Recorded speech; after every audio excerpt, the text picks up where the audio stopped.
Maximum நான் பண்ணுற படத்தில் எல்லாத்துலேயும் வந்து நான் என்ன சொல்லுவேன்னா, ப்ரொடியூசர்ஸ்கிட்ட, டைரக்டர்கிட்ட அந்த மாற்றுத்திறனாளி பசங்களை யூஸ் பண்ணலாமே அப்படின்னு. எல்லா இடத்துலையும் அவங்களையே போட்டால் ஒரு மாதிரி இல்லை மாஸ்டர், ரிப்பீட் ஆகிற மாதிரி இல்லைன்னு. எத்தனை தடவை நயன்தாரா, த்ரிஷாலாம் வந்து பண்ண பார்க்குறோம்ல சார், அதே மாதிரி நம்ம பசங்களை பார்க்கட்டும் சார்.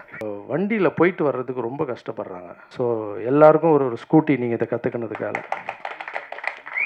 மாற்றுத்திறனாளிக்காக ஒரு படம் ஒன்று பண்ண போகிறேன் நான். அந்த படத்தில் வர பணத்தை எங்கள் எல்லா பசங்களுக்கும் எல்லாருக்கும் வீடு கட்டி கொடுக்கப்படும்.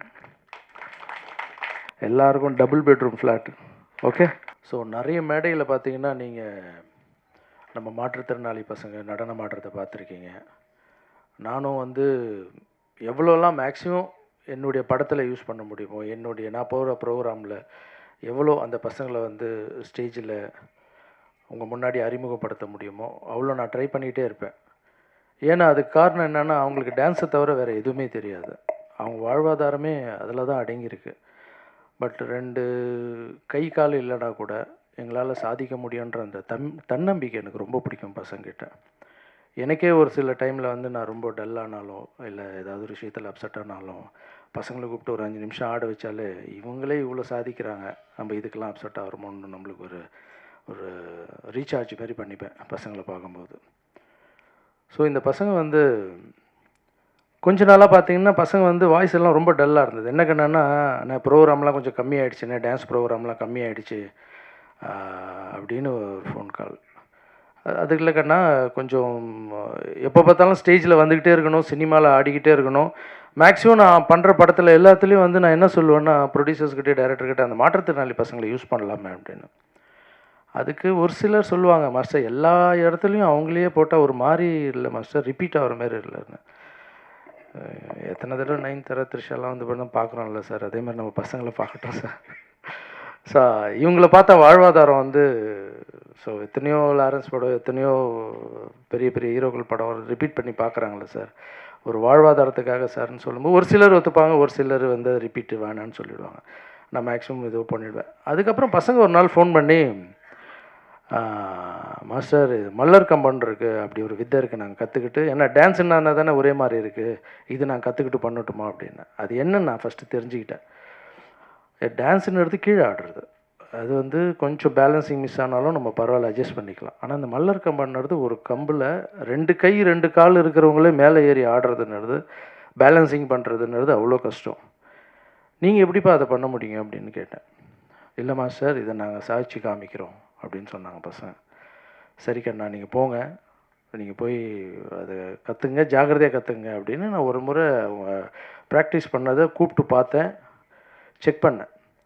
ஆனால் ஒரே ஒரு விஷயம் சொல்லுவாங்க, எக்ஸாமில் நான் தோற்று போயிட்டேன்னு சூசைட் பண்ணிக்கிறவங்க, அப்புறம் நான் கடன் வாங்கிட்டு எனக்கு பிரச்சனையாக இருக்குன்னு இறந்து போகிறவங்க, வாழ்க்கையில் வந்து தன்னம்பிக்கை இல்லாமல் எவ்வளோ விஷயங்கள்லாம் நடக்குது.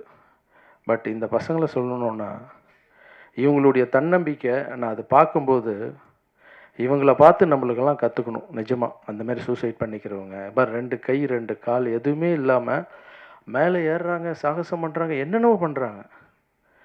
இந்த உலகத்தில் வந்து கடவுள் வந்து 2 கை 2 கால், கம்ப்யூட்டர் மாதிரி ஒரு பிரெயின் எல்லாம் கொடுத்து கூட கடவுளை திட்டிகிட்டு இருக்கோம் நம்ம, இன்னும் எதுவும் கொடுக்கலன்னு.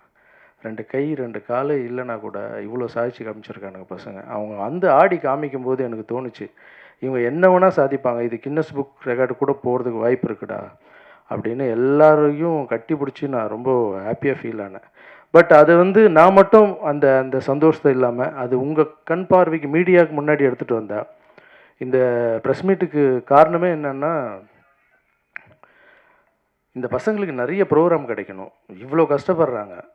ஸோ உங்கள் வீட்டில் கல்யாண நிகழ்ச்சிகள் நடக்கலாம், இல்லை காலேஜ் ஃபங்க்ஷன் நடக்கலாம், இல்லைனா வந்து அரசியல் நிகழ்ச்சிகள் நடக்கலாம், இல்லைனா கோவில் ஃபங்க்ஷன்ஸு, எவ்வளோ கலை நிகழ்ச்சிகள் நடக்கலாம். அதில் எங்கள் பசங்களுக்கு ஒரு வாய்ப்பு கொடுங்க. நீங்கள் அப்படி ஒரு வாய்ப்பு கொடுத்தீங்கன்னா எந்த ஃபங்க்ஷன்லாம் நடக்குதோ அவங்களுக்கெல்லாம் நான் ஒரு வாழ்த்து சொல்லி என்னுடைய வீடியோ அனுப்புகிறேன். ஏன்னா அதுதான் அவங்க வாடகை கட்டணும், அதுதான் அவங்க லைஃப்பை பார்த்துக்கணும். இது மட்டும் இல்லாமல் தமிழ்நாடு ஃபுல்லாக நான் எப்போல்லாம் ஃப்ரீயாக இருக்கணும், ஒரு மேடை ஒன்று ரெடி பண்ணி எங்கெல்லாம் வந்து இந்த கலையை எடுத்துகிட்டு போய், ஏன்னா இது வந்து இது பாரம்பரிய கலை, இது வந்து அழிஞ்சிடக்கூடாது. அதுவும் இந்த பசங்க பண்ணுறதுன்றது ரொம்ப பெரிய விஷயம். நான் எப்போல்லாம் ஃப்ரீயாக இருக்கணும் பசங்களை கூப்பிட்டு தமிழ்நாடு ஃபுல்லாக ஒரு ஷோ பண்ணலான்னு பிளான் பண்ணியிருக்கேன். ஸோ இது மட்டும் பத்தாது. இந்த நிகழ்ச்சியை வந்து நீங்கள் மீடியா ஆட்கள் எடுத்துகிட்டு போய் எவ்வளோ சேர்க்குறீங்களோ அவங்களுக்கு ப்ரோக்ராம் கிடைக்கும். ஒரு பையனுக்கு வந்து நீங்கள் நம்ப மாட்டீங்க கண்ணா, நீங்கள் பார்க்கண்ணா,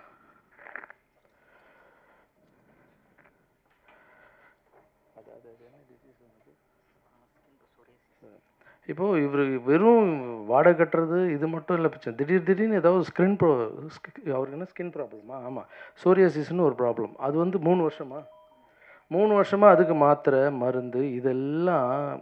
ஏன் சொல்கிறேன்னா, இது அவங்களுக்கு வாழ்வாதாரமே ரொம்ப கஷ்டம். அதில் இந்த மாதிரி பிரச்சனைலாம் வந்து எவ்வளோ கஷ்டப்படுவாங்கன்னு இப்போ பாருங்கள். பசங்க அழமாட்டுறாங்க ஒரு சில டைம்லாம். பிரபு இங்கே அந்த பையன்லாம் அழுதுருக்கான். மாஸ்டர் என்னால் வந்து வாடகை கட்ட முடியல மாஸ்டர், ஏதாவது ஒரு மாதிரி இருக்குது மாஸ்டர், எங்களுக்கு பணம் இல்லை மாஸ்டர், ஏதாவது பண்ணுங்க மாஸ்டர் அப்படின்னு. ஸோ நம்ம பணம் கொடுக்குறோம், எல்லாம் செய்கிறோம், பட் வாழ்வாதாரத்துக்கு அவங்களுக்கு ஏதாவது பண்ணி கொடுக்கணும் அப்படின்னு சொல்லி தான். ஸோ இந்த நிகழ்ச்சியை எல்லோரும் ப்ளீஸ் தயவு செஞ்சு கவனிக்கிறேன், நீங்கள் போயிட்டு பப்ளிக்கிட்ட இந்த விஷயத்தை நல்லா ரீச் பண்ணுங்கள். அவங்களுக்கு நிறைய ஷோ கிடைக்கட்டும். நீங்கள் எழுதுகிற எழுத்து, நீங்கள் பேசி, ஏன்னா நீங்கள் நிறைய வீடியோஸ் நான் பார்க்குறேன். நான் வீடியோஸ் பேசினாலே அது வந்து நிறைய பேர் வந்து என்ன பண்ணுறீங்கன்னா, அதை வந்து நல்ல முறையில் எடுத்துகிட்டு போய் சேர்க்குறீங்க. அதுக்கு ரொம்ப நன்றி. ஆல்ரெடியே என்னுடைய ட்ரஸ்ட்டில் நடக்கிற எல்லா நல்ல விஷயங்களும் நல்லபடியாக எடுத்துகிட்டு போய் சேர்க்குறீங்க. அதுக்கு ரொம்ப நன்றி. இதையும் நல்லபடியாக எடுத்துகிட்டு போய் சேருங்க. அவங்களுக்கு 4 ஷோ கிடைக்கட்டும். அப்புறம் இந்த பசங்க வந்து இவ்வளோ சூப்பராக பண்ணதுக்கு இவங்களுக்கு வந்து என்னுடைய கிஃப்ட்டு நாளைக்கு என்னுடைய வீட்டில் வச்சு, அவங்க வண்டியில் போயிட்டு வர்றதுக்கு ரொம்ப கஷ்டப்படுறாங்க. ஏன்னா பஸ்ஸில் தான் போகணும், பஸ்ஸில் தான் வரணும். ஸோ எல்லாருக்கும் ஒரு ஸ்கூட்டி நீங்கள் இதை கற்றுக்கினதுக்காக. நாளைக்கு வீட்டாண்ட எல்லாருக்கும் ஸ்கூட்டி, சந்தோஷமாக பைக்கில் போங்க. ஓகே, இது மட்டும் இல்லை, மாற்றுத்திறனாளிக்காக ஒரு படம் ஒன்று பண்ண போகிறேன் நான். அந்த படத்தில் அவங்களும் நடிக்க போகிறாங்க, நானும் மாற்றுத்திறனாளியாக ஒரு படம் நடிக்கிறேன். அந்த படத்தில் வர பணத்தை எங்கள் எல்லா பசங்களுக்கும் எல்லாருக்கும் வீடு கட்டி கொடுக்கப்படும். இனிமேல் நீங்கள் வீடு கட்டலை, இது எனக்கு வீடு இல்லை, வாடகை கேட்குறாங்க, இந்த பிரச்சனை அந்த பிரச்சனைலாம் தேவையில்லை. என்னுடைய சம்பளத்துலேருந்து உங்களுக்கு எல்லாருக்கும் வீடு. இங்கே நம்ம இடம் ஒன்று இருக்குது, அந்த இடத்துல ஃப்ளாட் கட்டிட்டு எல்லாருக்கும் double bedroom flat. Okay, so இந்த டைமில் இவங்களை வந்து நான் இந்த என்கரேஜ் பண்ணுறதில் நான் வந்து எனக்கு இவங்க சொன்னாங்க நான் வந்து இவங்களுக்கு தெய்வம் மாதிரின்னு. இல்லை, இவங்க தான் தெய்வம். நான் எப்பவும் சொல்லுவேன், யாரெல்லாம் கடவுள் வந்து கஷ்டத்தை கொடுத்துருக்காங்களோ அவங்களாம் தெய்வம் மாதிரி. அவங்க நம்ம காலில் விழக்கூடாது, நம்ம தான் அவங்க காலில் விழணும்னு சொல்லுவேன். ஸோ என்னால் முடிஞ்ச ஒரு முயற்சி. ஸோ நாளைக்கு வந்து ஸ்கூட்டி, இன்னும் இந்த படம் முடித்த உடனே நம்ம ஃப்ளாட்ஸ் கட்டிடலாம். ஸோ உங்கள் கஷ்டங்கள் பாதி தீரும். பட் அவங்களுக்கு என்ன தான் ஃப்ளாட்டு கொடுத்து என்ன தான் வண்டி கொடுத்தாலும் அந்த கைத்தட்டல் எல்லா ஊர்லேயுமே அவங்க உழைக்கும் போது இருக்கிற சந்தோஷம் வேறு. ஸோ இதை பார்த்துட்ருக்கோம் எல்லோரும் மக்கள்கிட்ட எடுத்துகிட்டு போய் நல்லபடியாக சேருங்க. தேங்க்யூ ஸோ மச் இங்கே வந்ததுக்கு.